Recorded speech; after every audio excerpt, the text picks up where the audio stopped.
From the Raymond R. Torrey Gymnasium on the campus of Washington Community High School in Washington, Illinois, Clutch Sports Media is proud to present live coverage of the 2021 Mid-Illini Conference Boys Basketball Tournament Final. It's the Metamora Township High School Redbirds and the Washington Community High School Panthers, and there you see the Redbirds entering Torrey Gym. That was about an hour ago. The Redbirds searching for what would be their 15th and final win of the season. Ethan Kizer and company ready to battle Ethan Mountz and the Washington Panthers, who enter this one undefeated in Mid-Illini Conference play, 16-0 and 16-1 overall. Welcome you inside Torrey Gym. I'm Joey Wright, joined by John Camosa and Larry Larson. And guys, we've talked about this. We could not have asked for a better matchup to close out what has been a busy 5.5 weeks of basketball. Absolutely, Joey. Anytime you get a Washington-Metamora rivalry, the stakes are high. There's so much bragging rights. There's so much pride on the line between these two schools and two towns. But today, it gets turned up a notch. Even though there's no fans here, it feels like a state atmosphere. Certainly does. And guys, the last two times we saw these teams meet, it came down to the wire, and we know we're going to see that again tonight, especially with what's at stake here, Mid-Illini Conference title. Should be another great game. Should be another great game indeed, John Camosa, and another great installment of this rivalry. Larry Larson caught up with Washington Panthers head coach Eric Schermerhorn before this one. Here is what he had to say. Larry Larson here with Washington basketball head coach Eric Schermerhorn. Eric, Washington Metamora, Mid-Illini Conference Tournament Championship. How excited are you and your guys for this one? Well, I think the boys are definitely excited just to be able to play a game that is a championship game. I know they're elated to do that, and the opponent that we have, we couldn't have asked for a better opponent. Well coached, incredibly disciplined. They're going to play hard. We're going to play hard. I think the fans are going to have a good one tonight. You know, speaking on this matchup with Metamora, you won the first two matchups. Everybody always says it's hard to beat a team 3 times. How do you do it tonight? Yeah, Metamora's coaching staff from top to bottom, they invested just so much time, and it's reflected in their play. I like to think that Washington and Metamora have styles that are very similar. You're going to see some hard-nosed basketball, some tough basketball. The guys aren't going to be tired on either team, so it's going to come down to it. It's survival right now of the team that can just be there at the end standing, so we'll see. I want to key in on one player for you guys, Devon Vanderheydt, one of your 3 seniors. Got in a little foul trouble last matchup with Metamora. How does he avoid that tonight? Yeah, I don't think the word avoid would ever come up for us. We're a team of 15. And one guy goes down, 2 guys go down, 3 guys go down, which happened in the first game at Metamora. It's the next guy up. So whether that's Devin or whether that's Drew or whether that's Andrew Coker off the bench, somebody's going to step up tonight. And I got a good feeling that Washington will be ready to do that. Certainly will take the whole team to beat Metamora. Coach, thanks for your time. Good luck. Yep, appreciate it. Thank you, guys. That was Larry Larson with Washington head coach Eric Schermerhorn. And guys, as we take a look at highlights from the last time these two teams played, this was on March 2nd. Larry, it started with the inside attack for both teams. Oh, it certainly did, Joey. You talk about slashing guards and guys who can play the inside. Just Zach Schroeder, a number of players. Ethan Kizer as well. You'll see him slam one home at the end of this highlight clip here. But it also shows the other dimension of both of these teams, and that's the outside shooting. Yeah, the outside shooting's been phenomenal. We'll start with Washington and Ethan Mountz. You know, his ability to knock him down. He's really found his stroke here late in the season, and perfect time to get going. Devon Vanderheydt and a handful of guys that can shoot it. We go on the Metamora side. Ethan Kizer, like you said, he could step in and get it done in the paint, but he could also shoot it from beyond the arc. Should be a shooting battle. Exactly. Yeah. Sorry to cut you off, John. You see that 4-point play right on cue. It's going to be fun to watch these teams from the perimeter. We are right up against the national anthem here, so we'll take a quick break as you see the highlights conclude. Outside shooting going to be so key this evening. Anthem and lineups coming up. We'll pause for the anthem, get you the starting lineups. You're watching the Mid-Illini Conference Championship on ClutchSportsIL.com.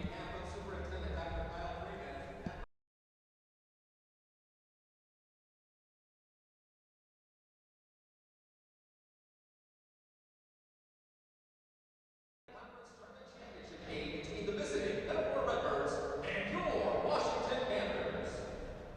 This time, would you all please stand and face the flag and place your hand over your heart to honor America with the playing of our national anthem.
was the national anthem. The lineups are coming up. We're glad you're with us on ClutchSportsIL.com. It's the 2021 Boys Mid-Illini Conference Basketball Tournament, the championship game on deck.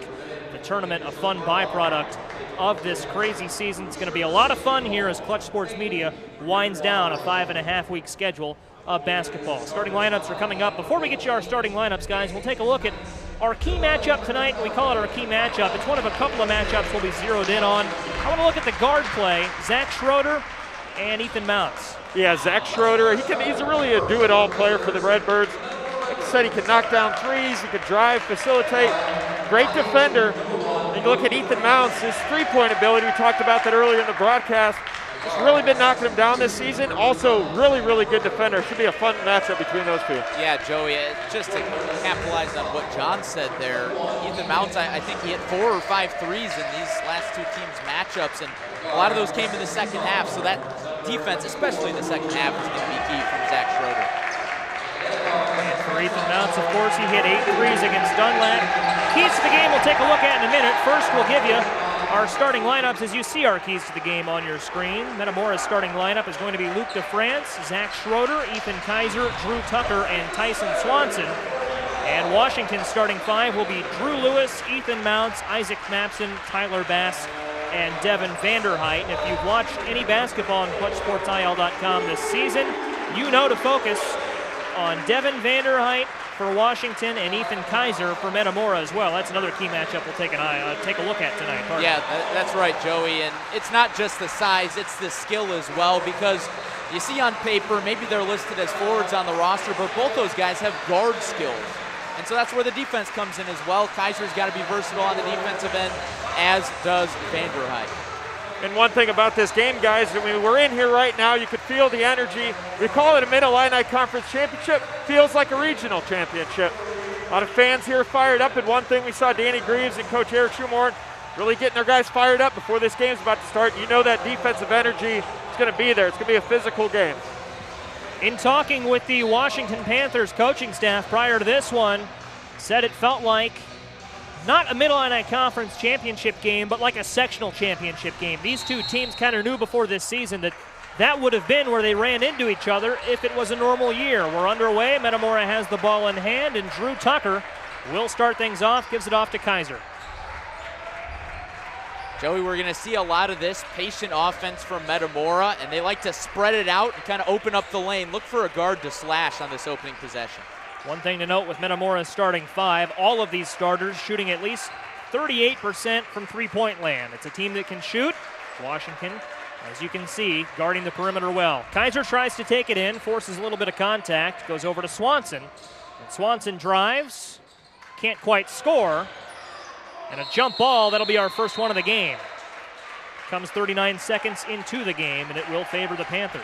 Yeah, guys, we talked about that physicality right there on that last possession. You saw Tyler Bass look to take a charge, but they didn't give it to him. I think the refs are going to really let him play in this game. Last game of the year.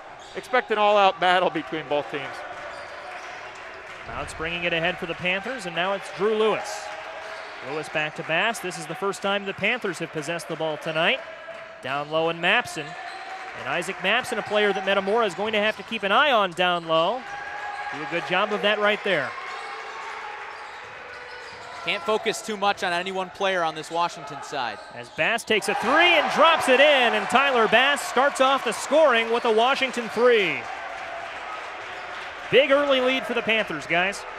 Certainly is, and to touch on what Larry said, you can't really focus in or on one player. There's so many talented players on the floor right now, and even off the bench between both squads. Could see a lot of scoring come from a lot of different players. Swanson for Metamora right now. He's down low and centers it back up top with Drew Tucker. And you can hear in the background the Washington JV team is here. They're making a little bit of noise. Their bench making some noise right now as Swanson looks for something on Vanderheydt, but is forced to get rid of it. Tucker tried to spin. It's Kizer a 3. His 3 from the top of the key is in, and Ethan Kizer, guys, showing that he can do it all as well. Talked about that three-point shooting, and early on, exchanging threes from Bass and Kizer. I think we're going to see a lot of that tonight. Got to close out on that shot. He was just a little bit too open. Now it's Drew Lewis, and Larry, if he wasn't open, he created that shot and floats one in. And Drew Lewis, we talked about before this one, is a guard in the sense that he's a slasher. He's not really an outside scorer. He's not going to get you from the perimeter, but if you get it under the basket, watch out for Drew Lewis tonight. Yeah, that's right, Joey. He's got that three-point shot in his bag, but he loves going inside and playing the mid-range game. Certainly does. We saw a lot of his moves even last time they played. A lot of spin moves, like you said, getting to the rim. Great finisher in there, so Drew Lewis will definitely be a factor in this game. Swanson pops it out to Drew Tucker, and Tucker tried to go high-low himself. No dice, and it's Lewis.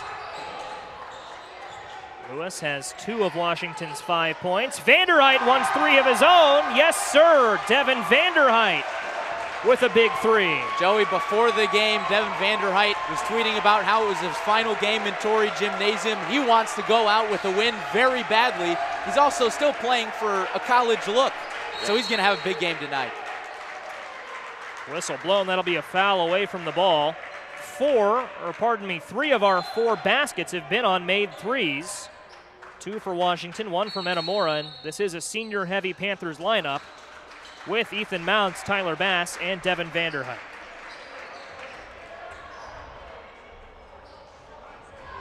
Take this quick break to remind you that tonight's coverage is brought to you by Uftring Chrysler, Dodge, Jeep, Ram, and North Pekin. From Wranglers and Grand Cherokees to Rams and family vans, you'll always get a better bottom dollar at Uftring Chrysler, Dodge, Jeep, Ram. Visit UfteringPekin.com. And by Uftring Chevrolet in Washington. When you're shopping for a new Chevy in Central Illinois, visit the heart of Chevy country for selection, savings, and more for your trade. UfteringChevy.com. And by Uftring Weston Chevy Cadillac in Peoria. From the iconic Silverado and Blazer to the luxurious Cadillac XT4 and Escalade, Uftring Weston offers world-class sales and service right here in Peoria. That's UfteringWeston.com today. And by Jake Weston, State Farm in Washington. For all your insurance needs, Jake Weston is your guy. Give him a call at 309-444-4441. Don't remember the number now. Just look at the bottom of your screen all evening long. Glad to have Uftring and Jake Weston on board tonight. Out of the break, it's Washington 8, Metamora 3. And guys, it has been a party from three-point land thus far. It really has been. That's something that we discussed in the open and kind of expected a little bit from both these teams. That's one way to really get the troops fired up is connecting from long range, and it's gone down for Washington so far. Metamora could really use an easy look here. Out of the break, we'll see how they attack it. Schroeder kicking to Swanson. Swanson back to Schroeder. Schroeder puts it on the floor, and he traveled. Zach Schroeder, he was looking for the pass, guys. He's one of the best passers in the area, but Washington's defense did a good job of staying home. Yeah, one thing we've seen this season, guys, in the couple games we've covered for Washington, see, like once they start hitting those threes, that defense turns up even more, and it can be very suffocating. Metamora doesn't want him to get down in a hole early. It's Lewis for the Panthers. Goes over to Mapson. Kizer guards him. Mapson spinning, stepping back, not scoring, but he gets his rebound and puts that one in. Isaac Mapson is not a guy who's going to give up on a play easily. Proves that right there with his first basket of the night. That's right, Joey, a scrappy player. He's a guy that's probably going to get the most offensive rebounds for Washington. Now it's Schroeder, and Schroeder to Kizer. Kizer, Metamora's best scorer. Schroeder, their best passer. One of the 3, he can shoot it too. It's on the way and off. And the rebound, Vanderheydt. Washington likes to play in their tempo right now, seeing they're finding their rhythm. Lewis to the rack, strong. And guys, on that last play, it looks like Kizer, the last couple trips up the floor, had been holding his face. I don't know if he took an elbow there from Mapson. 3 on the way from Kizer, his second of the night. Ethan Kizer, the big man, who we will probably see a dunk or 2 from this evening. Showing the range. Here's Vanderheydt, guarded by Kizer. Down to Lewis, and a handoff to Bass. Bass gets the roll. Joey, one thing that we have not seen from Metamora is a complete team effort with the scoring. It's been all Kizer for Washington. Almost every player has checked into that scoring column. Washington has opened, as you see at the bottom of your screen, on a 14-6 run. Schroeder wants to change that. Could not quite make it a 5-point game. We saw Kizer hit the floor. He's back. Can he close out on Vanderheydt in time? No, he can't, and the Panthers make it a double-digit game. And what a start for Washington. Your last home game of the season, playing for a championship. This is exactly how you wanted to open up against your rival. Larry, it is a weird atmosphere in here in the sense that there aren't a lot of fans, but the Washington faithful that are here are loud and energetic. Oh, they certainly are, Joey, and that foul will suck a little air out of the crowd, but you mentioned the JV team earlier over there. They're making a lot of noise. The fans on the other side of the gym, and especially the Washington bench. I mean, you see a few threes fall early on, you're going to be so fired up. It seems like it gets louder and louder as the game goes on, even with the limited fans. Panthers force a turnover, and you hear it behind us. And into the game for the first time is Jake Stewart. And Larry, you mentioned a moment ago, or John, one of you mentioned a moment ago that it's been all Ethan Kizer with the 6 points for Metamora. They've had some looks from the likes of Schroeder, but they aren't falling. It's been all Kizer early on. Bass now for Washington, and that'll be a foul away from the ball on the Panthers. And that offensive foul, will be the Panthers' third. And Joey, we talk about that noise and that energy for the Panthers. Metamora's bench, almost nobody is sitting. You see the second row of players, they're all standing, they're all fired up. It's only a matter of time before the shots start falling for them, but got to figure they need a spark soon. It's Kizer. He's been the lone source of a spark. He's fouled right there. And I believe that foul will go against Bass. That's going to be the fourth foul against Washington. Bass is first, and that last foul was Vanderheydt's first. And that's one thing, John, that Metamora really has to do is they've got to get Washington in foul trouble. Yeah, they do. And guys, even though they're down early here, I think Metamora's never out of a game. We saw that earlier when they played at Metamora. The Redbirds were down 34-19 at half and came all the way back. Only lost by 2, so never count this team out of a game. Like Larry said, it's just a matter of time before those shots start falling. Couldn't quite get the 17-point comeback to go their way when these two teams met on the last day of February. Kicked ball, and Washington came back just a little bit stronger on March 2nd and got the win in that one. That game, the final score not indicative of how close it was. Washington pulled away just a little bit late. And Larry, you asked Eric Schermerhorn before the game, do you buy into that adage that it's hard to beat a team 3 times? Well, he didn't exactly say yes or no, but he said, we got to have 15 guys all show up and play hard to win a third time. It's coach speak, right? Oh, of course. Got to show up and play the game. Here's DeFrance for Metamora. Now it's Schroeder. And back to DeFrance. Mountz guards him. Mountz has been quiet for Washington thus far. The guards have been quiet overall. Drew Lewis has 4, though. He gets the rebound. And the last time these two teams met, DeFrance was a big factor in that game. They're going to need a little bit more production outside of just Kizer. Vanderheydt, as Kizer closes out, forces the miss. And the Redbirds, Larry, they have a chance here as we get to this latter portion of the first quarter to close with some momentum. They do, Joey, and a jump ball and playing physical. If the breaks go your way, that's a great way to get momentum back. Washington will bring in Ethan Kizer. First we've seen of him this evening. And also into the game is Andrew Coker. Metamora bringing in Solomon Schwartz, who is the quarterback for the Panthers on the gridiron. His season there starts up next week. As Kizer goes to work, he gets a shot off and gets it to fall. Tough shot there for Kizer.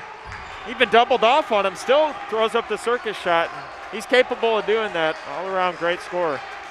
It's Washington with the ball in hand, and specifically in the hands of Drew Lewis.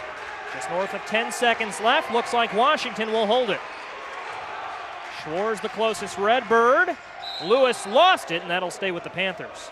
Joey, you talk about football season. That play right there reminded me of football season, as if there were a fumble. The whole entire Metamora sideline immediately points the other way as if they recovered the basketball, but stays with Washington.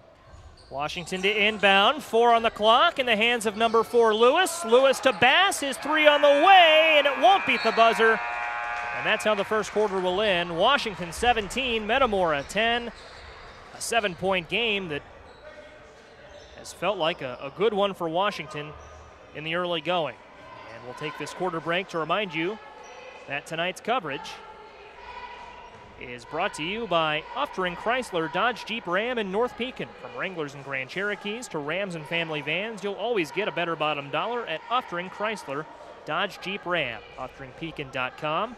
And by Uftring Chevrolet in Washington. When you're shopping for a new Chevy in Central Illinois, visit the heart of Chevy country for selection, savings, and more for your trade. UfteringChevy.com. And tonight's coverage is brought to you by Uftring Weston Chevy Cadillac in Peoria. From the iconic Silverado and Blazer to the luxurious Cadillac XT4 and Escalade, Uftring Weston offers world-class sales and service right here in Peoria. Visit UfteringWeston.com today.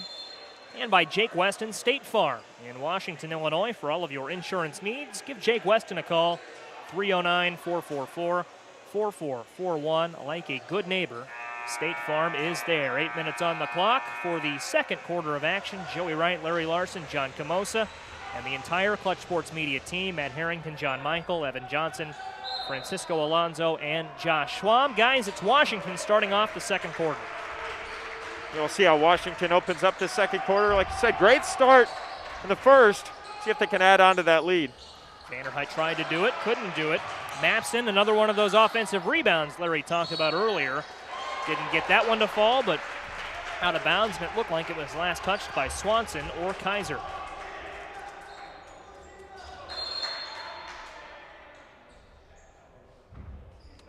Like the ref gave a little step back there to Eric Schroeder, and he likes to get out there and really get fired up during these games. Sometimes you kind of lose where you are on the court. It's a little intense. Bass down low, no dice, rebound Kizer. John, we talked with Urbana head coach Verdell Jones before the game in Normal a couple of nights ago against Normal Community, and while we were talking to him, the official came over, this was about 7-8 minutes before the game, and said, look at that white line on the court, don't cross it, you can go as far as you want the other way, I don't care, but you're not coming near the scorer's table. Yeah, I remember that, and sometimes I don't think that applies to Eric Schroeder, but that's, as a coach, you get so fired up during a game to have that energy. Well, and it's easy to get fired up when you've got Drew Lewis scoring his 6th point of the evening, and it takes Washington's lead to 9. He was looking like a cornerback there, Joey, and he's a great football player too. He's getting warmed up for football season. Football starts in less than a week. March 19th is when the IHSA season gets going. We'll have a full slate of football for you. Looking forward to that. These two teams looking forward to that. Washington Metamora doesn't end when you step off the hardwood. They play in week 6, the last week of the regular season. That's going to be a lot of fun, and Kizer couldn't punctuate that sentence with a 3. Deep 3 there from Kizer. Not used to seeing him step out that far, but I think Metamora's just looking for that spark to get something going.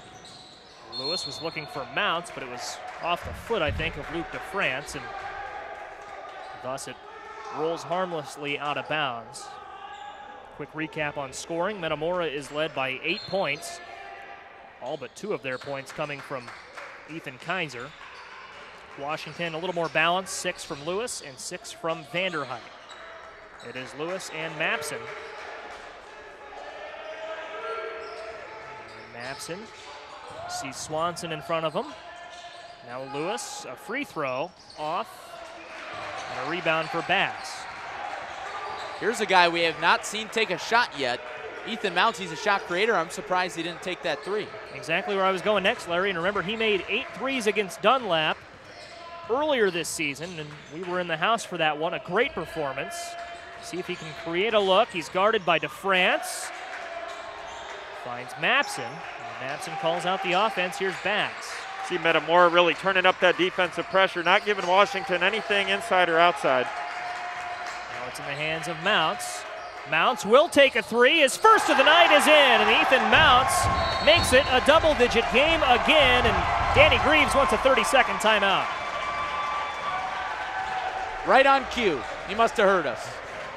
Ethan Mountz with 3 points, and John, it is a 22-10 game. This is kind of how the first game these two teams played. In Metamora a couple of weeks ago went. Washington was up 17 at the half. They've been the aggressors in this first half, but one thing Eric Schermerhorn told Larry and I before the game is this Metamora team won't go away. Yeah, we're not going to see this team go away, and I'd be surprised if they don't start chipping into this soon or even in the third quarter, but it's a relentless group under Coach Danny Greaves that's not going to give up, and certainly not going to give up to their rival Washington. Yeah, this one is not over until the final buzzer sounds. We've seen some crazy stuff between these two squads, so certainly not over, even though Washington's got a nice little 12-point pad. John, Metamora is one of the best passing teams in the area, and that's keyed by the efforts of Zach Schroeder. You've got to think when you've got that cohesiveness and you've got that ability to communicate, it sets you up for the ability to erase these kinds of deficits. Is right on cue. Schroeder takes it himself to the rack. Yeah, a team that's averaging close to 16 assists a game, very well balanced. So they're going to work that ball and try to play for good shots. So it's going to be hard to do against Washington's defense, but you're going to see them keep battling. Vanderheydt pulling up, and he has that one. And Devon Vanderheydt now leads all Washington scorers with 8. It's back to a 12-point game.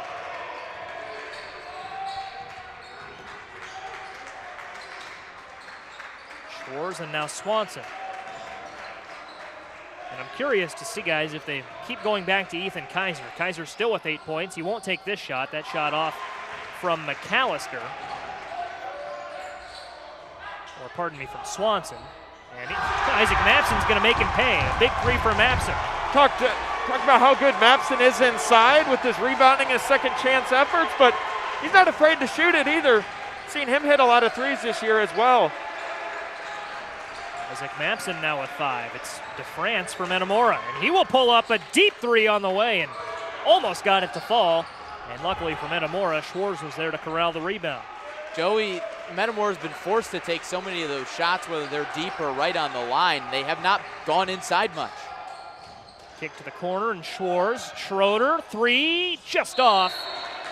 And that'll be a foul on the floor against Vanderheydt, I believe. And it will be. That'll be Vanderheidt's second. And Joey, it's worth noting, I asked Eric Schermerhorn in the pregame interview about Vanderheydt getting in foul trouble against Metamora. It happened last time, so it's going to be something to watch tonight. Certainly could be. Our mask timeout here at the second quarter, second such timeout of the game, and a great time to remind you that tonight's coverage is brought to you by Uftring Nissan. Pardon me, that's Uftring Weston. That's going to be Uftring Chrysler Dodge Jeep Ram in North Peak, and there we go. All the Uftring dealerships, great places to visit. And Uftring Chrysler Dodge Jeep Ram is where you can get Wranglers and Grand Cherokees, Rams and family of $1 at Uftring Chrysler Dodge Jeep Ram. That's UfteringPekin.com. Also brought to you by Uftring Chevrolet in Washington. When you're shopping for a new Chevy in Central Illinois, visit the heart of Chevy country for selection, savings, and more for your trade.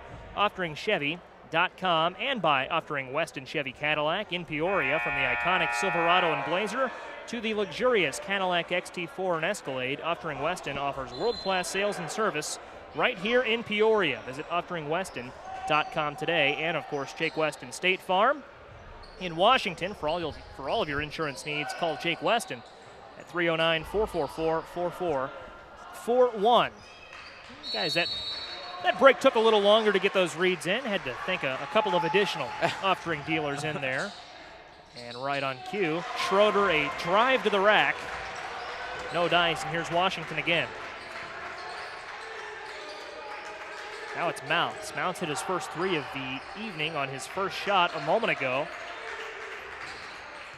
Panthers with a 15-point lead. That's their largest lead of the evening. Can we make it 18? Yes, sir. Ethan Mountz.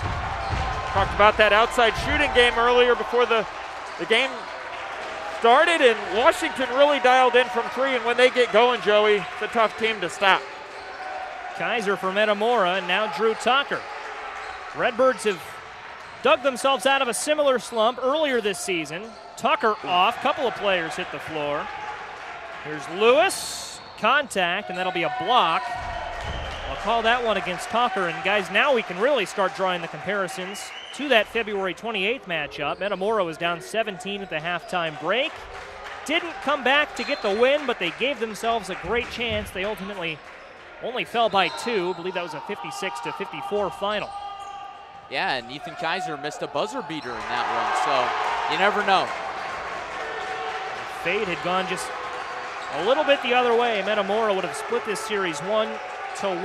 Isaac Mapson with a 2 there, and it's to France. And John, Metamora, they've just had the pace control. Schroeder a 3, can't quite change that.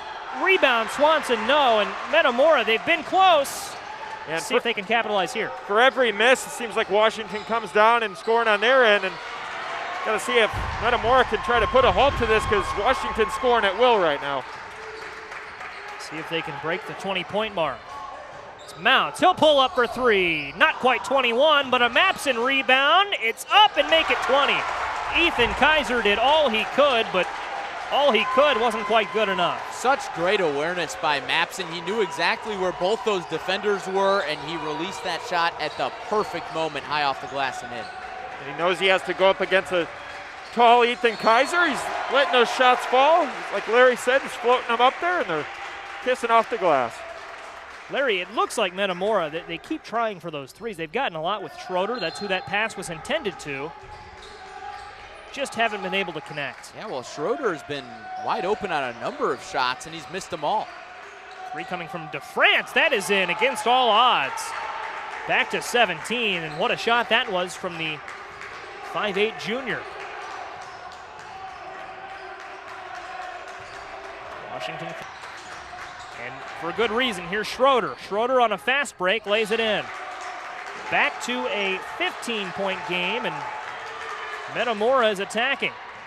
They need to, Joey, and a spark like that is exactly what they need. Now they just need to get locked in on the defensive end. Anytime we talk comebacks, we talk offense, but so key you get those stops as well. Guys, this almost feels like deja vu if this last minute, see if any more scoring happens, but 34-17, close to that 34-19 halftime deficit we saw Metamora in. Oh! Down low, and Bass gets up and slams it in, and a technical foul on Bass, I believe, but he slammed it down. I think they're going to call that for hanging on the rim. Guys, talk about a statement, and that one will be on the highlight reel later tonight. Oh, my word. Certainly will. He's called for the technical foul, but he slammed it down with authority. France gets the first to go, and John, they're always so cognizant of that, the IHSA officials are. Anytime they deem that someone has hung on the rim for even just a fraction of a second too long, they'll make that call. And I disagree with the call, frankly. You know, I'm not one to rag on the officials, but I'm going to do it here. Rivalry game, the emotions are high. Somebody just put a kid on a poster, for Christ's sakes, and you're going to call that? I agree when with there's somebody underneath the rim? Yeah, Give me a break. I agree. I can't disagree. Terrible call. I agree with Larry. You can't call that in a game to this magnitude. Yeah, that's not a technical. And a point I'll make on that in a moment. We'll see if Metamora looks for a 3 first, though. A lot of times you want to follow a dunk with a 3, get the momentum back. They'll go down to Schroeder, and Schroeder was hooked like a hockey game. And that'll be a foul against Washington, and that'll go against Keenitz. And I'd have to go back and look, guys, but another reason one might hang on the rim is because if you've got a player underneath you, or, you know, y'all get all that humanity moving in the same direction, you don't want to come down immediately. You want to make sure your feet are clear, so you, even if you're not saving someone from a rival team, you're saving the ankle. Yeah. Schroeder, the first in the 1-and-1 off. What a rebound from Kizer, and he's fouled. And that seems like Kaiser's always sliding on the floor after every play. He's getting banged up, laying it all on the line here. Brings us to a point we probably should have updated. That's the 8th foul for the Panthers. So the 1-and-1 bonus here for Metamora, as we saw in that last time down. And John, only 1 foul for Metamora. Yeah, definitely Washington, and they've racked up a couple here in these last 30 seconds of the first half. Giving Metamora a little bit of momentum. Maybe going into halftime seemed like they kind of sucked the momentum out of them after that dunk. And that last foul was Devon Vanderheydt's 3rd. So again, he's in foul trouble. Keep an eye on him. And that mirrors the last game we saw these two teams play. Vanderheydt picked up his 4th foul pretty early in that one and had to be a little conservative in that second half. It is a 15-point game, and you see the score and the clock ticking down at the bottom of your screen. Washington can hold it. And Eric Schroeder, Larry, he's always pretty conservative in these situations. Certainly is. We've seen it before, and holding the ball for 10 seconds is nothing. And Metamora smartly will foul. Zach Schroeder picks up the foul, and that'll be his first and only the second Redbird foul of the half. And that forces Washington to run a set, 6 seconds left. Inbounded to Bass. Kizer guards. Bass tries to drive. He's open and slams it down again. Kizer inbounds quickly, and a three on the way short. And what a sequence that was for Washington. Oh man, Joey, the emotion, the physicality, it's all there. Do you see the shove? Kizer shoved Drew Lewis to the ground trying to inbound that ball. It's going to be a scrappy second half. Hey guys, you think Tyler Bass, senior, last game of the year, make it a statement. You don't want to fall to your rival in the last game of the year, and two big dunks close out that first half. 38-21 at halftime. And don't let that score fool you guys. I'll throw you a little, I believe it was Yogi Berra, deja vu all over again. 17 points was the halftime deficit when these two teams met on February 28th. We saw how that one went. It favored Washington, but Metamora got right back into it. May history repeat itself here in March. I think we're going to see a close game in the second half. There's no doubt in my mind, and that's not to take anything away from the Panthers, but you'll look at the foul situation. Vanderheydt, one of the best players for Washington, if not the best player, with 3 fouls. That's going to force him to play a little more conservative on defense, and he's not the only one with 2 or at least 1 foul. So a lot of guys in the Washington rotation are going to have to be careful. Yeah, and you know Danny Greaves from Metamora is going to have a lot of words to say for his team and surely get them fired up to go in the second half. Same for Eric Schulmoren. He's going to want his guys ready to close this one out strong, but good half by Washington. Really good half. They go into the halftime locker room ahead by 17. As you see at the bottom of your screen, it's 38-21, and Washington has been up and down the scoreboard. They are efficient tonight. They have 9 points from both Mapson and Bass, and another 6 points from Drew Lewis and Ethan Mountz. 10 points for Ethan Kizer leads Metamora. They've had an additional 4 from Zach Schroeder, and Schroeder has been all over the floor to this point. 2 points from Tyson Swanson. And guys, we'll take a quick break here, but John, I want to go back to that. Washington is playing as a team up and down the roster. Yeah, we've seen this quite a bit this year. Washington's usually very well balanced throughout the lineup, and that's a lot of credit to Coach Eric Schulmoren getting these guys ready, but no surprise that they're 16-0 going into the conference championship game. And look at that scoreboard now. A lot of, like you said, a lot of scoring from a lot of different guys. Certainly, and that takes us to the halftime break. 38-21 our score, but Metamora fans, don't tune us out. We think it's going to be an exciting second half. We've seen this story before. We'll see if we see it again.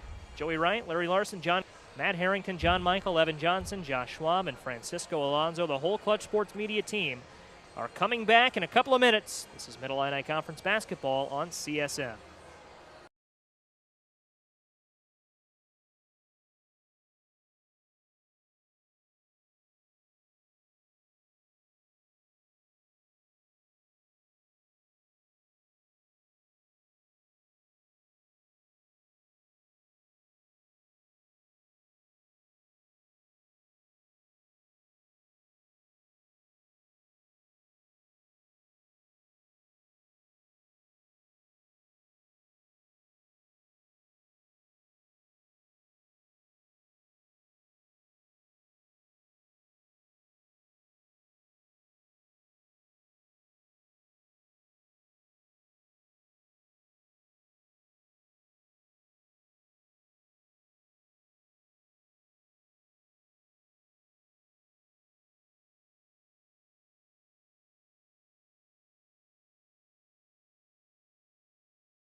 Clutch Sports Media back on the scene in Washington, Illinois. Washington ahead of Metamora 38-21 at the halftime break, but we expect to see a fiery third and fourth quarter of action. It's going to be fun, and this is for the 2021 Mid-Illini Conference Boys Basketball Tournament title.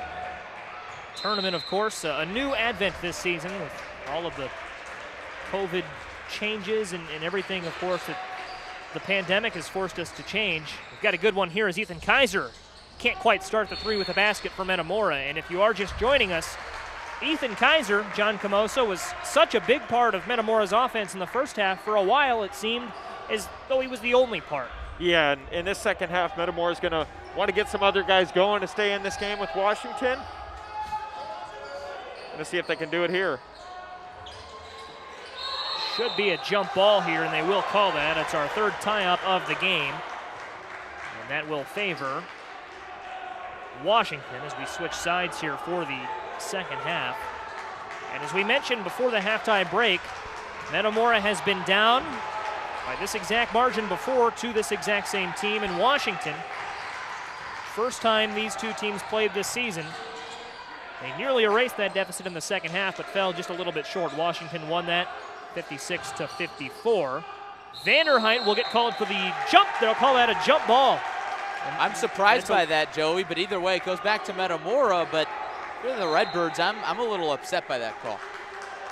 And they're going to want to convert on one of these. They've gotten a couple breaks down there, especially on that call. See if they can put the ball in the basket here soon. You want to start trimming into this lead as quick as you can.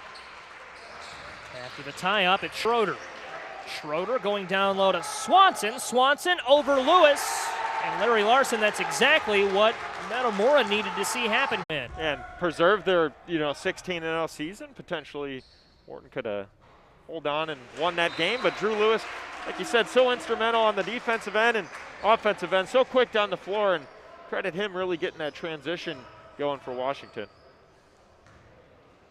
Vanderheydt is out. Ethan Kizer is in. Second free throw doesn't fall. Still a 16-point game. And John, you flip that one, you give that one to Morton. Washington has that loss, kind of about the early to midpoint of the season. Maybe then Washington drops another one later on and Morton picks it up or Metamora picks it up. That game and that win, one of a couple of games you could look at in the regular season that wound up having big seeding implications in this tournament. Yeah, I think that block and holding on for that win really sparked them, and seeing like after that game that they've just gotten better and better each night and really playing their best basketball here to close out the year. That definitely sparked him, Joey. When you win close games, that motivates you, it inspires you, so to speak, you kind of feel like you can do anything. You can win any game and beat anybody, and I think that really sparked them down the stretch because Morton, obviously a very good ball team, one of the Final Four teams in the Mid-Illini. Almost knocked off this Metamora team a few times. Couldn't quite do it yesterday. That is how Metamora got here on a win against Morton. Washington beat Canton yesterday. Opened things up with a win against Dunlap on Thursday night, and Metamora beat Limestone. 3 on the way from Schroeder. In. And Zach Schroeder, who was quiet from the field in the first half, maybe will start to heat up here in Q3. Joey, it's good for the Redbirds that Schroeder finally hit one. I want to say he had 3 wide open threes that Washington just let him shoot in the first half, and he didn't connect. There he finally does. Yeah, we're seeing a lot more production out of this Metamora team here in the second half, and we're going to need every bit of that out of Schroeder to stay in this game. Schroeder promptly picked up the foul, and that'll be his second, and the second of the half for the Redbirds. Lewis and Washington, they've seen their lead shrink to 13. It's Mapson and now Lewis. Lewis with 9. A lot of those came early on. It's Bass, who's probably been the loudest scorer in this one as Mapson goes to work. Front of the rim wasn't kind. Back of the rim, not so kind either. Another offensive rebound, poked loose, and that'll be last touched by Lewis. But how about Drew Lewis kind of getting in there? He's such a hard-nosed guard. Kind of reminds me of Gary Payton a little bit. Not a guy who's going to shoot the 3, but he likes to drive and kick, and he's not afraid to get down there amongst the tall trees. And he does the little things too, even on nights he's not scoring as much as steals his assists, his rebounds. Kind of a do-it-all guy. You know, talking about the Illini game earlier, almost like a DeMonte Williams type. Does the little things, the intangibles. He certainly does, and we'll take this mass timeout to remind you that tonight's coverage is brought to you by Uftring Chrysler Dodge Jeep Ram in North Pekin. From Wranglers and Grand Cherokees to Rams and family vans, you'll always get a better bottom dollar at Uftring Chrysler Dodge Jeep Ram. That's UfteringPekin.com. And by Uftring Chevrolet in Washington. When you're shopping for a new Chevy in Central Illinois, visit the heart of Chevy country for selection, savings, and more for your trade. UfteringChevy.com. Tonight's coverage also brought to you by Uftring Weston Chevy Cadillac in Peoria, from the iconic Silverado and Blazer to the luxurious Cadillac XT4 and Escalade. Uftring Weston offers world-class sales and service right here in Peoria. Visit UfteringWeston.com today. And by Jake Weston State Farm in Washington, Illinois. For all of your insurance needs, give Jake Weston a call, at 309-444-4441. A shout out to our producer, Matt Harrington. He's had a good semester with us here on ClutchSportsIL.com, helping us out. He's at the controls of our computer. John Michael on the camera. Francisco Alonso, Josh Schwam, and Evan Johnson, the rest of our crew. Here's Zach Schroeder. Schroeder lost it, but Swanson was there to clean it up. Gets it back to Schroeder. Doesn't have the deep two. Kizer doesn't have the rebound, and we do have a foul. Schroeder, or pardon me, Tucker to the line. Kizer, though, is down. Kizer took a hard fall there, it looked like. Hope he's okay. Might have just had the wind knocked out of him. I didn't exactly see what happened. He appears to be okay, and I don't think he's going to sit the rest of this one out, even if he is a little banged up. I mean, last basketball game of the season, he's going to want to lay it all out on the line. Kizer only a sophomore, and when he missed that shot against Washington, would have been the buzzer beater to win it. Danny Greaves told him, you're going to have a lot more of those shots in your career. A player that is very highly regarded. Mentioned he's a sophomore. As you see, he stands at 6'6". And with that long, straight hair flowing in the wind when he soars up to the basket, he's a player that can cause a lot of problems for you, Larry. Oh, certainly outside, inside, and he's just a matchup problem, really, because somebody's got to guard him on the perimeter, somebody's got to have the size to guard him down low. And guys, Kizer, we saw that he was limping a little bit there, might have twisted an ankle, but like Larry said, last game of the year, he's going to fight through that pain in a game like this against your rival. Played last year as a freshman with his brother on the roster, Caleb Kizer. As a senior, Caleb has since graduated. Vanderheydt down low to Mapson, and Mapson can finish the high-low. Mapson's been the go-to guy in the paint tonight, Joey. We talked about his rebounding ability, but his scoring ability has come in droves tonight. Schroeder under Bass. Didn't get the bounce, but he'll have 2 at the line. Schroeder with 9 points on the evening against 2 fouls, and the foul situation after that last Washington foul. The 4th of the quarter and thus of the half, and the 3rd on Bass. Metamora, meanwhile, has only 2 fouls this half, and you go back to the first half, I believe they only had 2 or 3, so they played the cleaner game.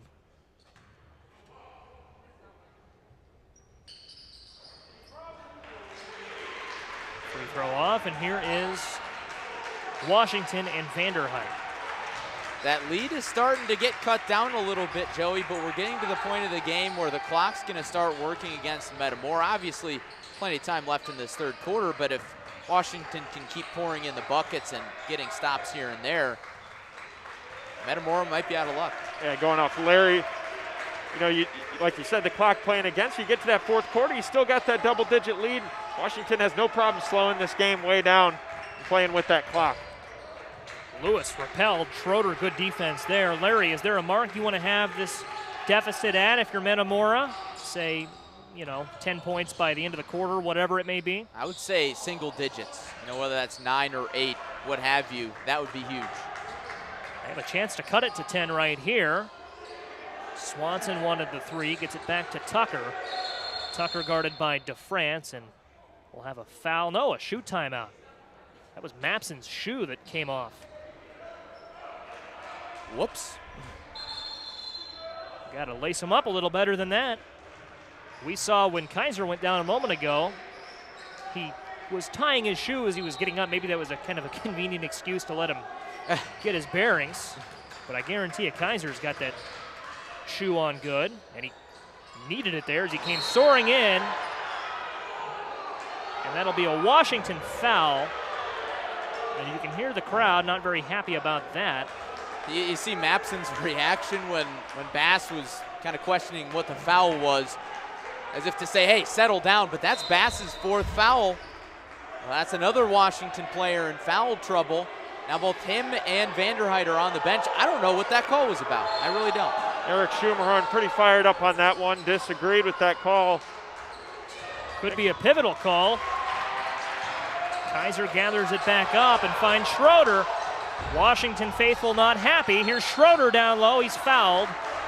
And that foul will be assessed to Coker, I believe. And Eric Schumerhorn not happy.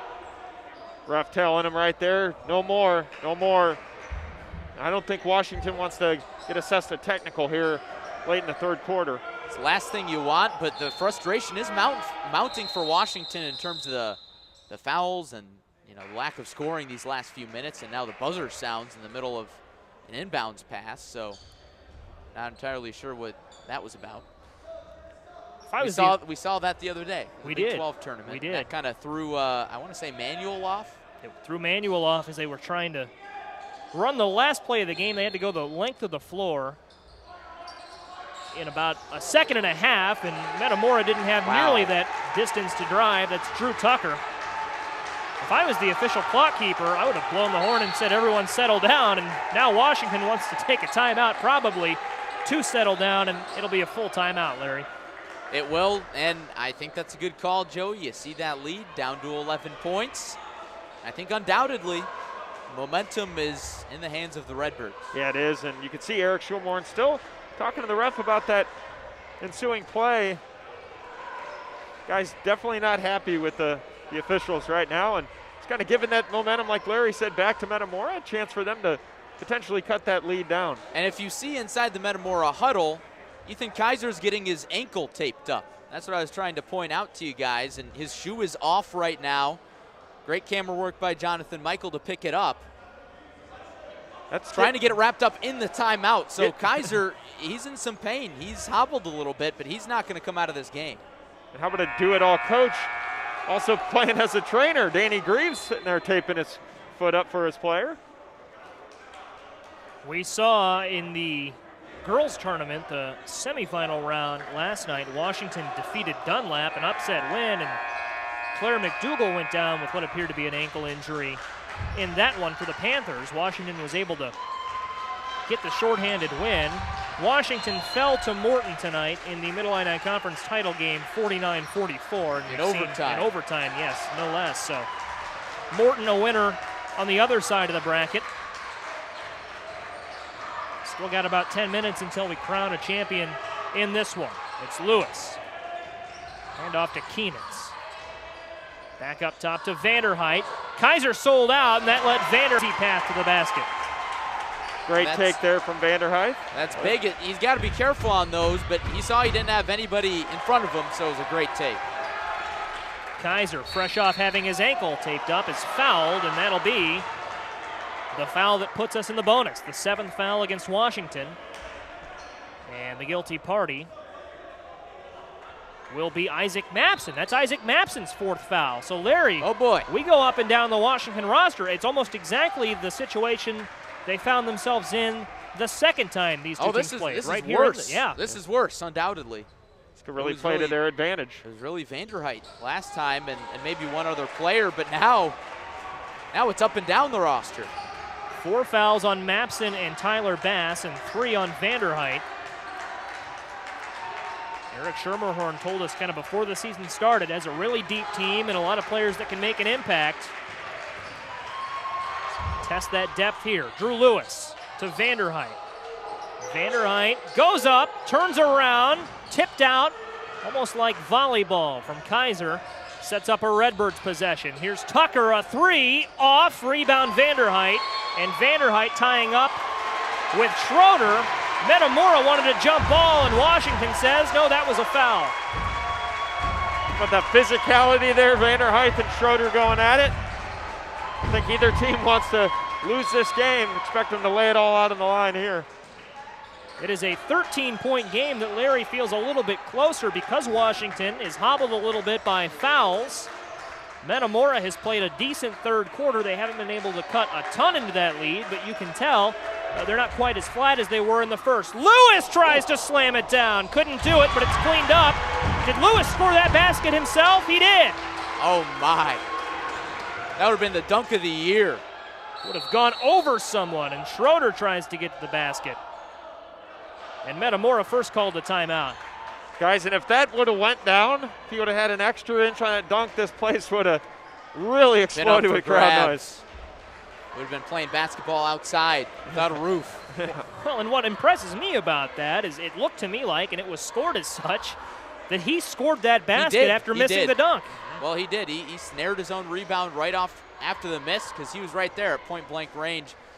He's up to 11 points and all slashing right at the bucket or at the mid-range level. And tonight we've kind of seen a preview of what next year might be like for Washington. You got Mapson lighting up the scoring column and Drew Lewis lighting up the scoring column. So Panthers are in good hands. They're losing a lot going into next year, but they're still going to be a strong squad.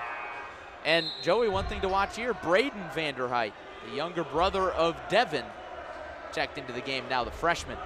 You see him number 50 in white, and Braden Vanderheydt, as you said, is a freshman. And Larry, that you look at Washington's fouls, exactly right. It's a preview of the future. Your three seniors have a bunch of fouls. Here's Lewis in transition, up and down. Drew Lewis a dunk. How about the dunk? There's Lewis. He didn't get it on the last possession. He knocks it down now. And the landing. I'll give that one a 10. Washington's lead is back up to 17 where they started this quarter, and Kizer wanted to respond. It's a charge. He's down. And you touched on Braden Vanderheydt. First possession that he came in, kind of disrupted that inbounds play, gave Drew Lewis the opening for that dunk, and then right there, a charge. It's his shoulder, Joey. Kizer's down, grabbing his shoulder, and just tried to extend it a little too far on the dunk, I think, and that's always pretty scary whenever you get something like that. A lot of contact, and you're working on the shoulder. We've seen a similar injury to this, Joey, when we saw Cam Causey exit the game in a manual game a few weeks back, and you just hope that his shoulder's still in place. And obviously, we're not gonna show it on camera, but we got a decent look at it. It does look like they're working on his shoulder.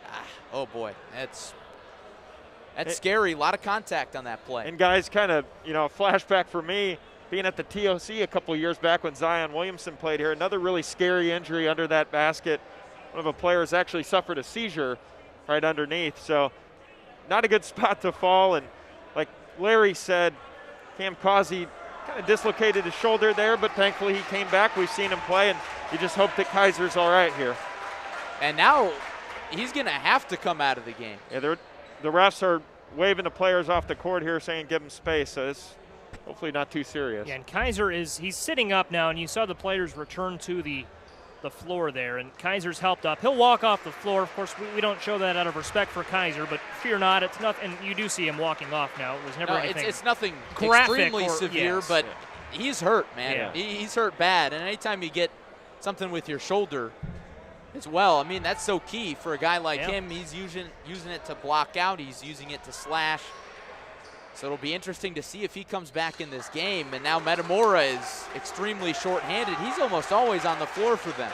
Yeah, never a good sign when you're up, but you're holding that arm kind of like it's almost in a sling where you're really not moving it. So just hope he's okay. He's in the training room, and I will say, great facilities, guys, here at Washington Community High School. Metamora AD Jared Hart has just entered that room, but it's a really nice kind of training room, a little facility they have right behind the padded W's. You see that wall behind the basket, so he's getting good care back there, and of course you hope he returns to the game, but his health is paramount. Drew Lewis for Washington started off that sequence. Ethan Kizer went up. He was trying to respond. He was trying to match the tempo of Washington, and Lewis is fouled with 7 seconds left in the third. That looked like an intentional foul. Not quite a flagrant, but the officials could call that one as an intentional, I think, just because of how aggressive the grab was. They didn't from want Schwartz. Didn't want to add insult to injury, but I feel like if he gets by Schwartz there, he's going up. Going up for another dunk. They just didn't want that to happen again. Braden Vanderheydt will free throw. What am I looking at? He's standing at the scorer's table. Lewis has the free throws, of course.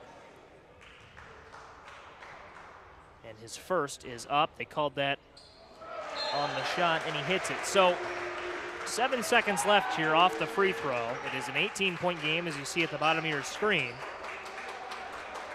And Vanderheydt now is into the game. Braden Vanderheydt is. Lewis with 14, make that 15. The second free throw falls, and into the game, Micah Brewer for Washington. Brewer, the sophomore guard. And guys, I'm just going to go on a limb here. I doubt we'll see Kizer back tonight. And they're going to really have some big shoes to fill, Metamora is. Foul called there on the loose ball. It was after the shot. And that will put Metamora at the line in the 1-and-1. Or pardon me, was it a technical foul? Looks like it was. And Braden Vanderheydt will go to the line. Well, no technical. I think Was Washington's it a foul in the on bonus. the other side? Washington is in the bonus now, so that's why. But quietly, Joey, so many storylines to unpack in this third quarter. Washington's lead could be 20 points here. I feel like that's kind of gotten buried. Vanderheydt the first in the sequence. And is that a 1-and-1? it looked like it ought to have been a 1-and-1. Okay. Yeah. 1-and-1. Now it looks like Solomon Schwartz is talking it over with the officials. You hear Greaves yelling. That's a 1-on-1. Yeah, it should have been. Both teams have 7 team fouls. And as we sort this out, yeah, that ought to end the quarter. And it will. It looks like Washington heads towards the bench. They call it a jump ball. All right, well. Guys, it's only the third quarter. We still got 1 to play. Washington a significant lead, but I feel like we've seen just about it all tonight. Oh, no kidding. Injuries, technical dunks. fouls, dunks, missed dunks. Yeah. Fair share of those. What you would expect in a Washington Metamora Yes, rival, yes. certainly with an MI title on the line. The jump ball arrow favors Washington. All I right. believe, if I can, and they don't have it illuminated at the. Yes, it does favor Washington. You got to watch an alley-oop here, guys. I'm confused. I don't know if there's anybody out there that can dunk. It's and Mountz caught us off guard. And yeah, they didn't have their oop unit on the floor, but when you've got Ethan Mountz, you've got to pay attention to that sort of thing. And that's how the third quarter ends. It's a 19-point lead for Washington. We'll take this quarter break to remind you that tonight's coverage is brought to you by Uptering Chrysler, Dodge, Jeep, Ram in North Pekin. From Wranglers and Grand Cherokees to Rams and family vans, you'll always get a better bottom dollar at Uptering Chrysler, Dodge, Jeep, Ram. UpteringPekin.com. By Uptering Chevrolet in Washington. When you're shopping for a new Chevy in Central Illinois, visit the heart of Chevy country for selection, savings, and more for your trade. UpteringChevy.com. And tonight's coverage also brought to you by Uptering Weston Chevy Cadillac in Peoria. From the iconic Silverado and Blazer to the luxurious Cadillac XT4 and Escalade, Uptering Weston offers world-class sales and service right here in Peoria. Visit UpteringWeston.com today. And by Jake Weston State Farm in Washington for all your insurance needs. Give Jake Weston a call, 309-444-4441. Out of the timeout, guys, Ethan Kizer is back on the floor for Metamora. Well, I was wrong. Proved me wrong. Well, this just got interesting, gentlemen. I don't think the game's quite over yet. Without Ethan Kizer, it may be. Guys, I don't want to speculate. I think could have popped that shoulder back into place if it was. Oh, boy, I don't know. Schroeder, the first try for Metamora. Kizer sails in, but it was a foul. And to put this into context, 2 bitter rivals, Metamora and Washington. 2 towns separated by only a couple of miles.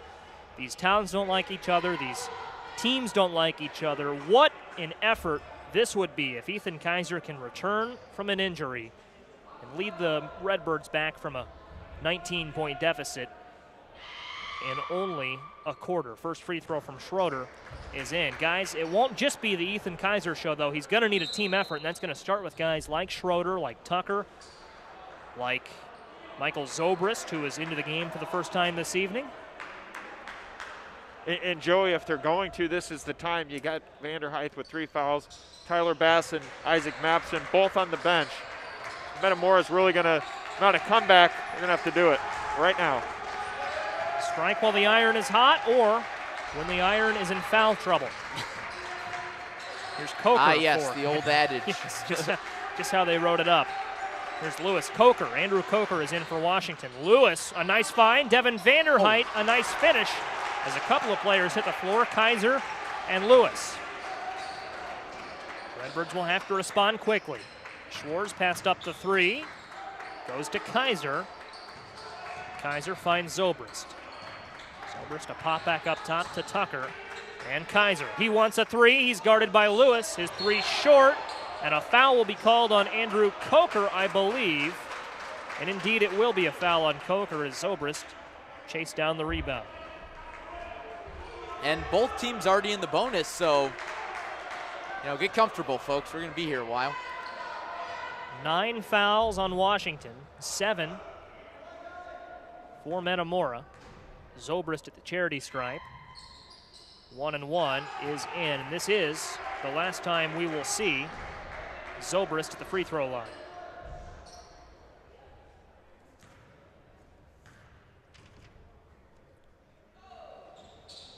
Second free throw short, but a rebound for Schwartz. Big for Metamora to get that back. Another chance here. Up top, 3 coming from Schroeder. Schroeder's 3 is off. Zobrist has been very active on the offensive glass. Couldn't corral that one. And it's Drew Lewis, who makes you hold your breath a little bit as he's driving towards the basket. Not an aerial show right there, but has a chance to get him just the same. Guys, he's so quick down the floor. Just lightning speed, slashing, weaving in and out of defenders, and almost finishes that one. Free throw line, Lewis's first is in. It is a 19-point game, and 16 of those 19 points have come from Lewis. He has had, Larry, a great game, maybe the player of the game to this point, although there are a couple of candidates who are creeping into that conversation.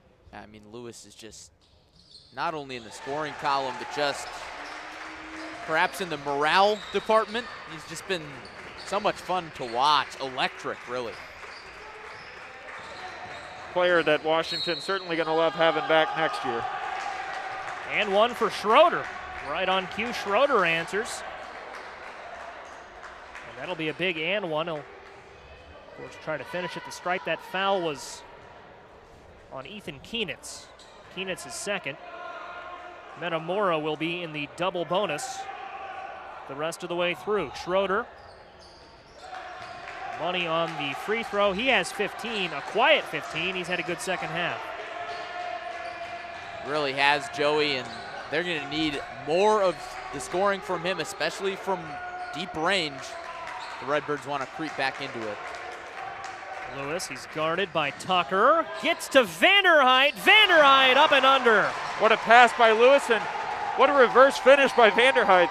Oh, baby, Devon Vanderheydt. He's playing his tail off. 14 points, even in foul trouble. Loose ball, steal, not quite. It's Swanson, and Swanson's foul. Fouled by Kizer. And the free throws will continue.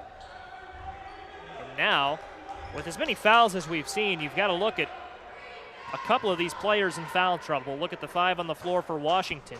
2 on Lewis, 1 on Mountz. But that 1, the exception rather than the rule, because Kizer has 3, Vanderheydt has 3, and Andrew Coker has 2. But a good foul there probably, John, as the first free throw fell short.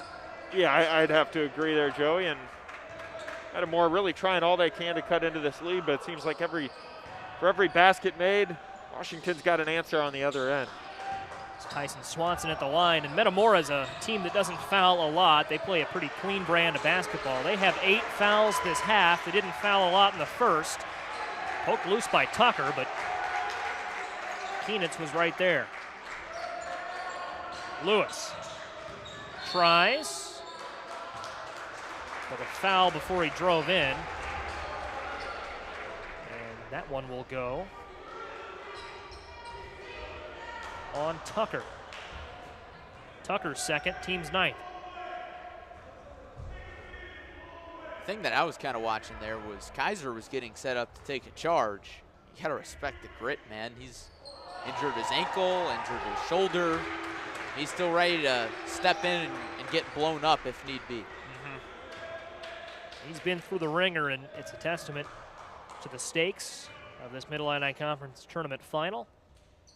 Testament to everything that comes in to this rivalry when these two teams get together. It's Kizer again. Kizer no longer leading his team, 10 points, but he's been a big impact player. Missed a lot of that third quarter. Tyson Swanson. And this Metamora team, Larry, Washington considers this Metamora team as a team that never gives up. Of course, that's backed up by fact. This game's not over. Oh, it is not, Joey, but we're getting close to desperation time for Metamora. They got to start picking up some stops, and they got to start picking them up fast because we know how Eric Schermerhorn likes to hold the basketball. And even though Washington's in foul trouble, 2 guys with 4 fouls just checking back in, Bass and Mapson. We haven't seen them in quite some time. But still, you just don't know, and the clock's going to start working against Metamora. And Washington with their starting 5 out there who's been so productive. Metamora trailing this much. Kind of hard to cut into a lead like this when Washington's been so good. Lewis goes over to an open Mountz, and back to Lewis. Tyler Bass is back in for Washington, as is Isaac Mapson, and Lewis is fouled by Schwartz. So 4 fouls, 4, and 4 plus 4 equals 2. 2 free throws coming up in the double bonus for Lewis. And that'll be the 3rd foul on Schwartz.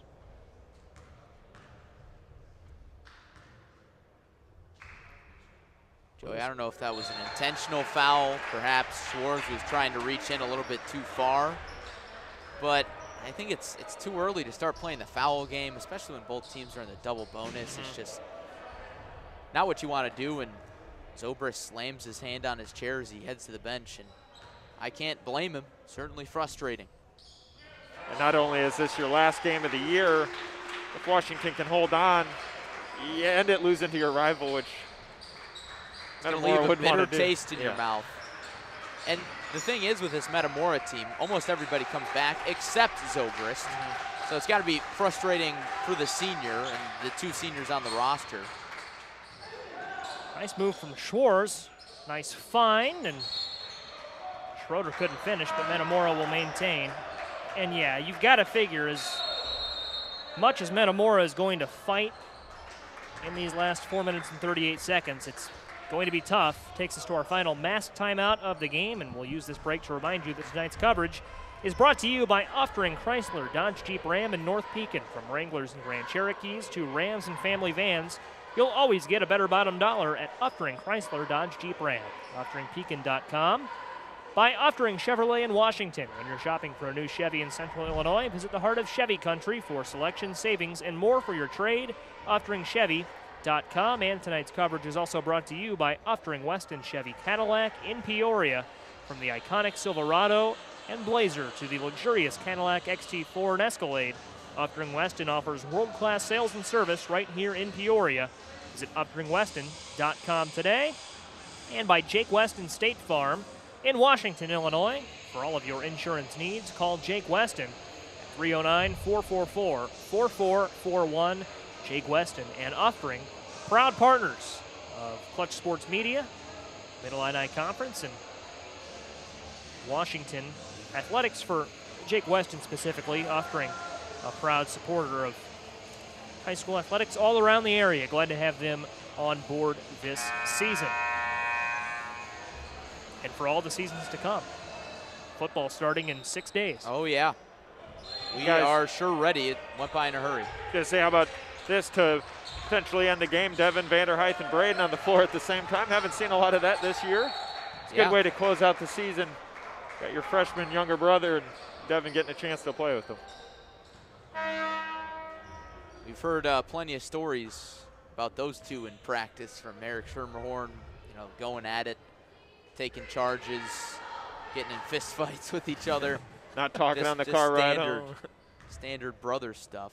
But it is interesting. You're right about that, Joko. We have not seen those two on the floor at the same time very much at all this season. And now Braden, there you go. Another classic thing, getting the names confused, but Braden checks out. Short-lived, but he was out there. Kizer short, and Braden stepped in and played big minutes this evening if we don't see him again for Devon. Devon having picked up a couple of fouls early, still playing with 3 fouls. Timeout called by Washington.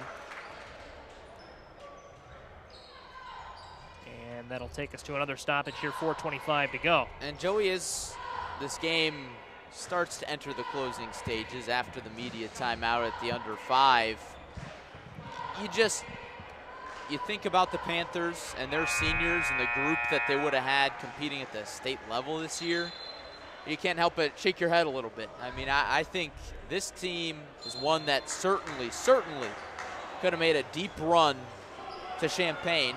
We're used to saying Peoria, but Champaign now, and I definitely think they could have competed at the state level.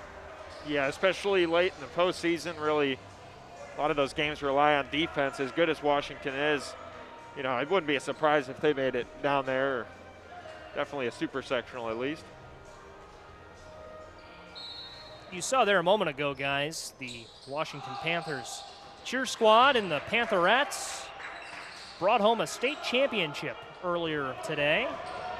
Did the Pantherettes, the dance team, so congratulations to them. And the JV team had a good outing today as well, we understand. So congratulations to Washington Dance on a state title. That was a virtual competition. A charge there on the offensive end for Metamora. This game virtually in the bag for the Panthers.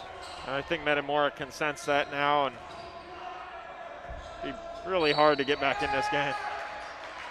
Inbounded to Lewis, but a stoppage before. Foul on the offensive end there, Joey. That's going to be on Mountz. So, but here's the thing. I think the officials are a little confused because they called the charge on Metamora, and since they're in the double bonus, Washington should have gotten free throws. Am I correct about that? 'Cause I don't know. I believe so. I think that's what the officials are discussing a little bit, but I don't know. At this point in the game, 19-point lead for Washington is going to take a small miracle. Well, it starts with Ethan Kizer. Kizer, a nice finish on the inbound. Makes it a 17-point game, and I will say this game is, here's a steal from Schroeder. Schroeder, I was looking for Tucker, and Tucker an elbow there, and that should be an offensive foul against Washington. And Tucker down on the ground, he'll get up. Guys, we've seen a lot of bodies hit the floor today, that's for sure. That was not a dirty play, just kind of a byproduct of the play, but and we'll see what the call is, of course. I hate to jump in and officiate the game myself, but John, the point I was making before that steal was we say this one is virtually in the hands of Washington. They'll call a technical foul here. And I think that's a tough call to make because Bass was just trying to pick the ball off a scrum and kind of came up too quick. It didn't look intentional at all, and it's a tough call. I don't think they're calling it a I don't know if they're calling it a tech. They signaled intentional. Oh, okay. Is what they signaled. It certainly didn't look like an intentional foul. Yeah. It certainly didn't to me, but, you know, a few interesting calls tonight on behalf of the officials, and that's all for Tyler Bass. That's his 5th foul, so he exits the floor and gets a nice ovation. That's how Bass's career comes to an end. Started his high school career at Pekin. Been a member of this Washington Panthers squad for a while. Second free throw doesn't fall from Tucker as Bass gets an ovation in the background. I was going to say, certainly, you could say ball don't lie there. Yeah, certainly can't hang your head, though, if you're Bass. A couple big dunks tonight. Eric Schermerhorn saw the same thing we saw. He was discussing that with the official and kind of making an elbow motion. Serves is a technical foul, at least in procedure, as Metamora inbounds, and DeFrance looks for the basket. He's blocked. Vanderheydt will haul that one in. As we mentioned, Tyler Bass started his high school career in Pekin. He's been a member of this Panthers program for the last couple of years. Also Washington's #1 golfer last fall. He'll play college ball at Loras. Drew Lewis keeps doing his part, and the lead is back up to 18. And how about Drew Lewis tonight? 22 points. He certainly rose to the occasion. Kizer, and one. Count the basket. He drew contact there. John, I'll finish the point. I was interrupted on twice there by the action. We saw Washington and Morton here a couple of weeks ago with the game we referred to earlier. Washington was down by 11 really late into that game. It was, the 3-4 minute mark, if not a little less than that they were down by double digits.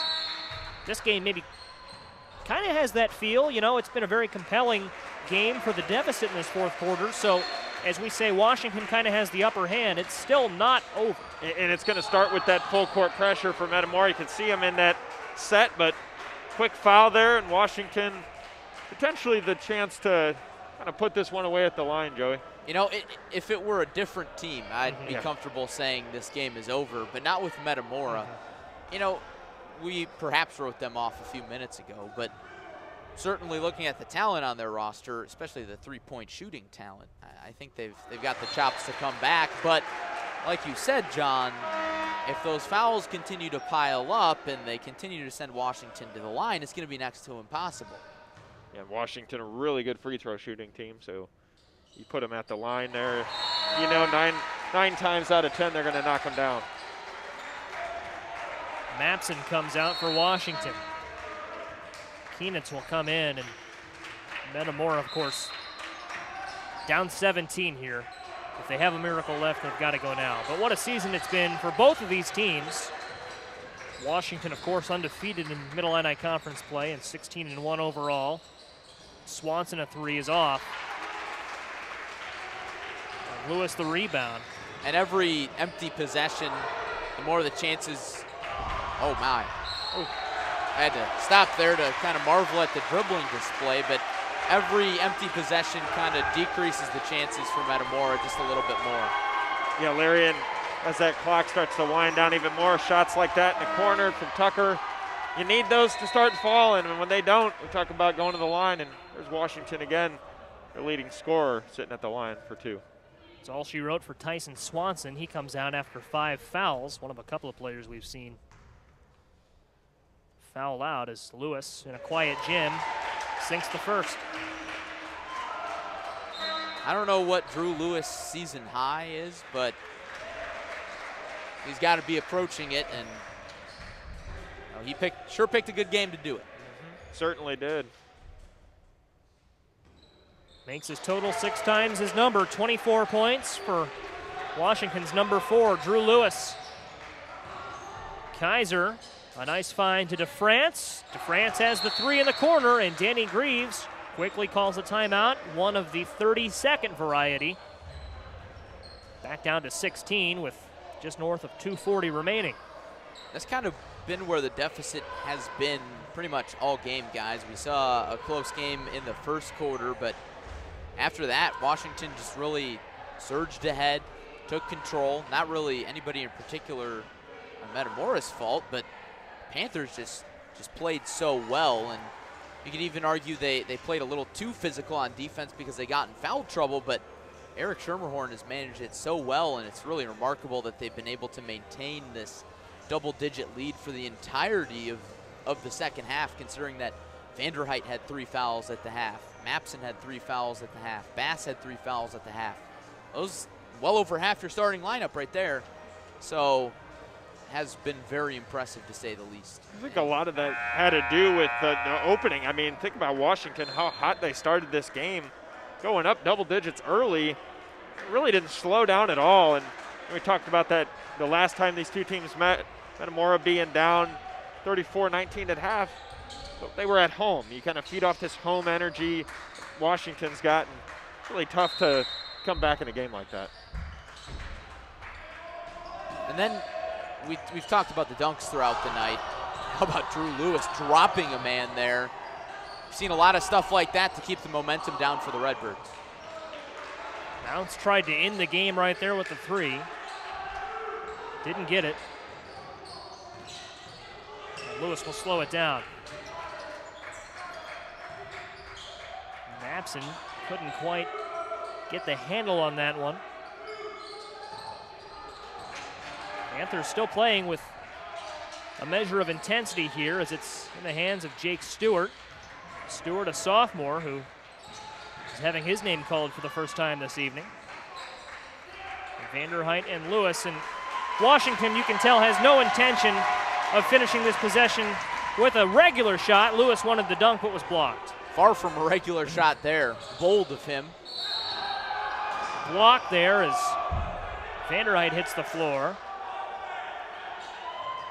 Washington doesn't like the call, but in any case, that'll send Tucker to the line for 2. Now that's Vanderheidt's only 4th foul, so I think we had it wrong earlier.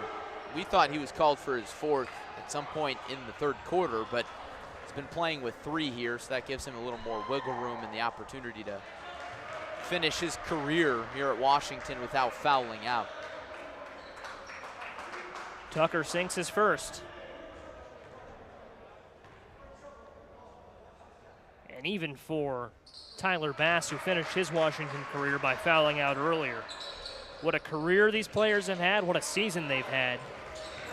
Washington would finish at 17-1 and 17-0 in MIC play. And Eric Schermerhorn wants to call a quick timeout. And it will be a 30-second timeout.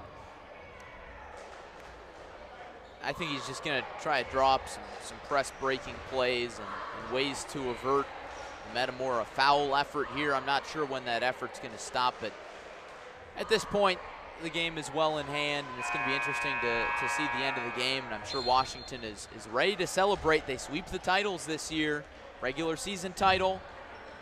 In the Mid-Illini Conference, they run the table, and then they run through the tournament in really impressive fashion, I might add, winning all 3 of their tournament games by well over double digits. Yeah, and that was a Canton team that was really kind of finding its groove in the Mid-Illini, and Washington really handled up on them last night in the semifinals. Washington will finish with a win here, and we feel pretty confident in saying they're on their way to that again. We want to leave that door ajar, but we don't want to pull the CSM jinx. No. But the Metamora fans would like that. Ethan Mountz, the free throw. Yeah, let us know in the comment section who should we call this one for, and that'll go a long way. But what a year that this has been for Washington.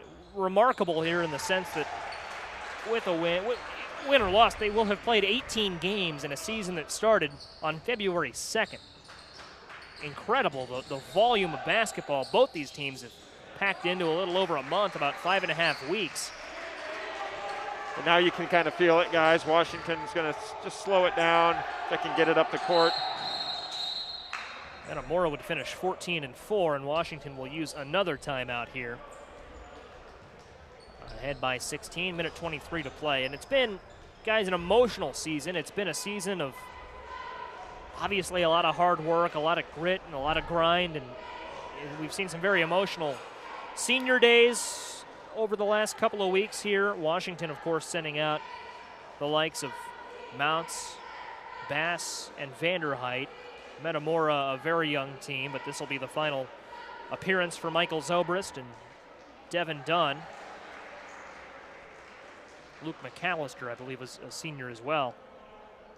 Yeah, and Joey, I'm glad you bring that up because we talked about how Washington could have made a state run this year. I think Metamora has as good a chance as anybody in the area to make a run next year. Danny Greaves, he knows what it takes. They made it to the super sectional game.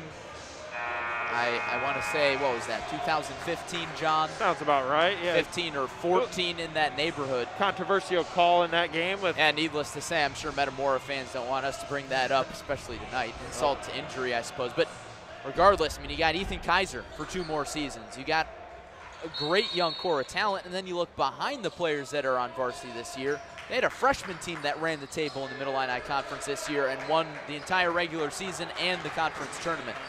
So they're going to be really fun to watch for years to come. A great program, needless to say. Certainly are, and got to look at outside of just Danny Greaves, assistant coach Justin Dame does a really good job working with these guys during the season, coaching them up. Very helpful for us here at Clutch Sports Media, providing us stats, and you got that core of coaches and core of players, really a recipe for success.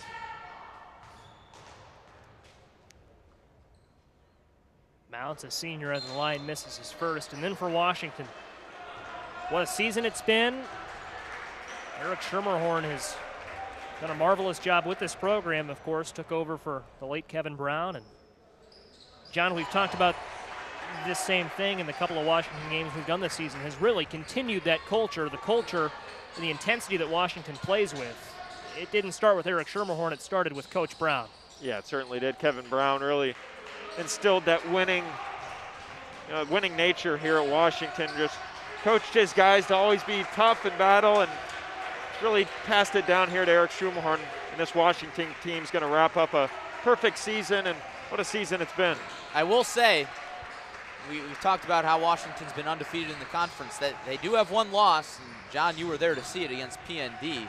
A very good PND team, and I would say a worthy team to have your only loss to. Yeah, certainly a team that was state ranked most of the year, and not a bad loss to have under your belt. No, and those two teams would have met in the playoffs. Again, I'm 100% certain, so I'm glad that we got to see that matchup this year. It's in the hands of Drew Lewis. The crowd comes alive. Lewis dribbles it out. A dream season for the Panthers. 17-0 in the Mid-Illini Conference, capped off with the Mid-Illini Conference tournament title. It's all Panthers in 2021.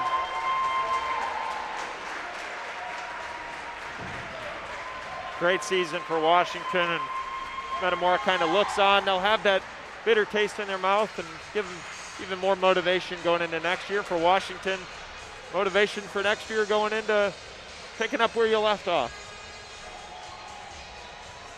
It ends this season with the Mid-Illini Conference tournament title game, but keep an eye on Washington and Metamora next season, as you always have to do. But the amount of talent returning, even though Washington loses 3 key seniors, they've got a lot ready in the pipeline. You know, Braden Vanderheydt, a freshman, and Drew Lewis, a junior. Guys like Isaac Mapson, also a junior. Metamora is going to reload. But for now, the moment belongs to Washington Community High School. Happy birthday, Herb Knobloch.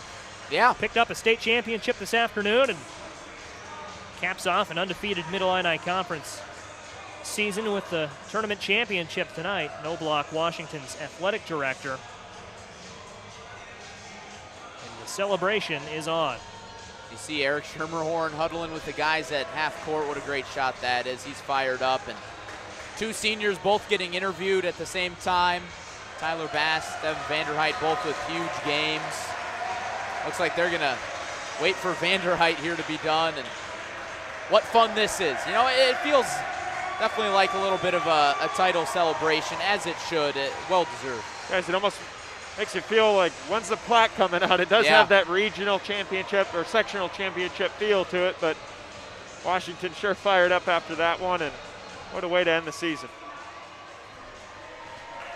WMBD's Matt McClain got a great shot a moment ago as the team celebrated as he talked with Isaac Mapson. You can see Mapson, the last one to the locker room, and Vanderheight's going to be the last that's one. Right, there's Vanderheydt. Fires up the crowd. What an exit on a great career. Through the tunnel into the locker room, and that is going to be a fun locker room. Break out the water bottles. Yeah, I wouldn't be surprised if we could hear him from here. Drew Lewis returns, and now a couple of them come back out. They're going to honor him here. Yep. I think they're going to have some sort of team photo. Yep. Also, that owes back to the regional feeling. Playoff feeling. You always get that picture with the plaque. Big hug there from Eric Schermerhorn, senior Devon Vanderheydt. You know he's going to miss him. Certainly going to miss him. The emotions of the victory for Washington. And You see there, they posed for that team photo. Eric Schermerhorn congratulated. And what a grind it's been. Of course, for a lot of these athletes, it doesn't end with basketball. More sports in the IHSA coming up in the next couple of weeks. Football, as we said, starts in 6 days. Baseball and softball to follow later on. But for the work these players have put in, not only through the last 5.5 weeks, but before the season, a fall of uncertainty. A lot of them still continue to go through the conditioning and the preparation process for a season. This is a Washington team, guys, that never gave up on having a season. When the word came in late January that the IHSA was going to play, Washington was ready, and it showed all season long. It really did, Joey, and we had talked with Eric Schermerhorn throughout the offseason for a variety of reasons, a variety of plans, and little of it had to do with an IHSA basketball season. We didn't think we were going to see one here this year, and we even went as far as, coming up with contingency plans to try and get these teams some sort of coverage, even if there wasn't a season. But I'm sure glad there was, and what a way to end it for the Washington Panthers. You could argue the best team in the area this year.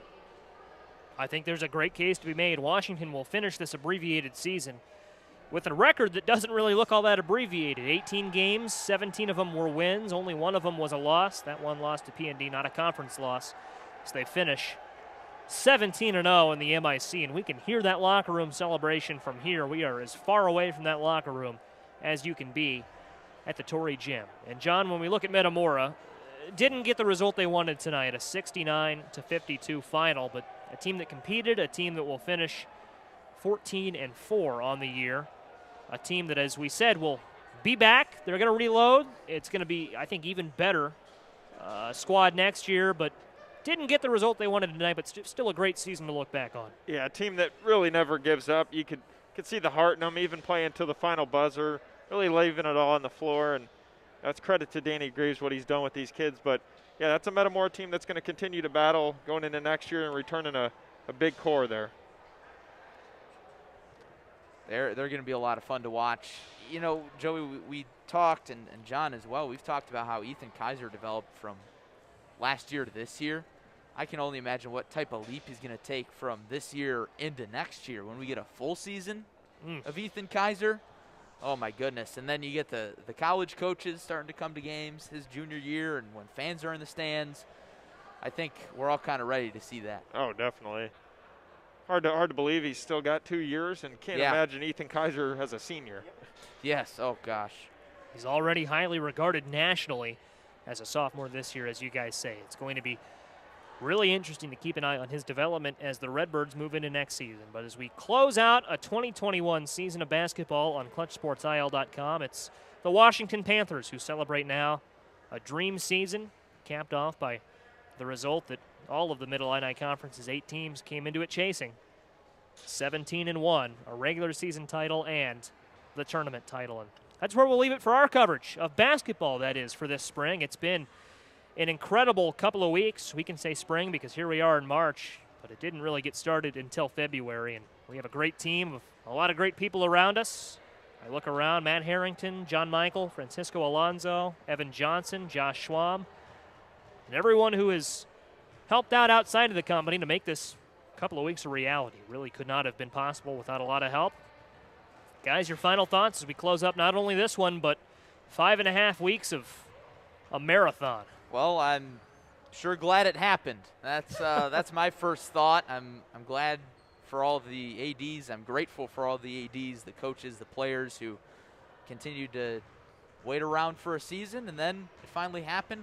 All things considered, without a lot of hitches. We had that one game where we showed up, set up to do the broadcast in Dunlap, and the game got canceled due to COVID, or postponed, I should say. But other than that, we really didn't have any other bumps in the road. And so I think that has a lot to do with these teams, coaches, ADs around the area, and we're certainly so grateful for them as well as our entire great crew with Clutch Sports Media, man. I'm glad we've had Joko along for the ride, making those long commutes for us, and everybody else grinding so hard. John Michael been in almost every game. Yeah. He's missed 1 or 2. He's been at more than probably Joey and I. So Yeah, he's been on the front lines, and Larry, I'm glad you brought that up. John, a lot of people, a lot of our viewers may not know you make the commute from Normal. You had a couple of home games this week, but yeah, you've been putting some miles on that truck this past couple of weeks. Certainly have, and wouldn't trade it for the world. I mean, even in this short season that we've had, I mean, look back at all these great games. I mean, just off the top of my head, the 3 overtime game with the Dunlap and Metamora girls. We had the Drew Lewis block against Morton to seal it that we talk about so many times. The great comeback from Metamora, just games, even games we weren't at. Just an incredible season overall. So many talented players and, games that we can look back on and highlight. And all I could say is looking forward to football. We certainly are as well. This is not farewell. We sign off for a busy basketball season, but it rolls right over into football. Next Friday, we are 6 days away from kickoff, and we haven't picked a game yet, but let us know, where you want us to come this spring, and we'll certainly do our best to make that a reality. We'll have that on our social medias where we're at for week 1 coming as soon as we know. But that's where we leave it for basketball for our great crew, the best in the business, the best in the area. For Matt Harrington and John Michael, for Francisco Alonso and Evan Johnson, for Josh Schwam, for Larry Larson, and for John Camosa, I'm Joey Wright. Washington caps off a great season with a 69-52 win over Metamora. We thank you for watching this and every presentation of Clutch Sports Media.